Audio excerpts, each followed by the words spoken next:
হায়দ্রাবাদে প্রায় 300 একর জমির মধ্যে গাছ কাটার পারমিশন দিয়েছিল। আরাবল্লী পাহাড়, এই আরাবল্লীকে কেটে ফেলার পারমিশন দিয়েছিল সরকার, আর দোষ দেয় আমাদেরকে। তাহলে যে উষ্ণতা যে বাড়ছে, দিন দিন গরম বাড়ছে, এর জন্য দায়ী কে?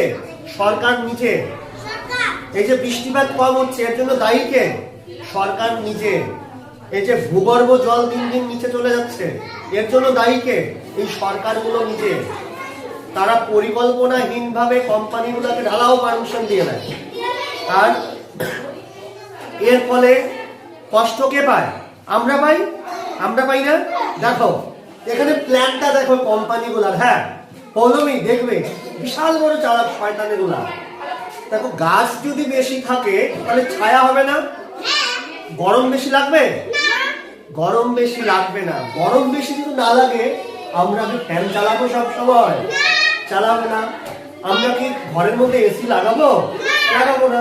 আমরা কি দোকান থেকে কোল্ড ড্রিঙ্কস কিনে খাবো? খাবো না। তাহলে দেখো গাছ কারা কাটে? কোম্পানিগুলো।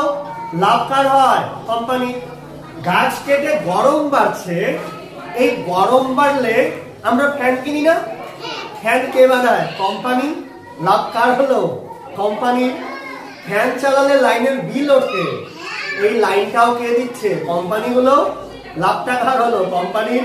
তুমি ঘরে এসি লাগাবে, এসিটাও কে বানায়? কোম্পানি। লাভ কার? কোম্পানি।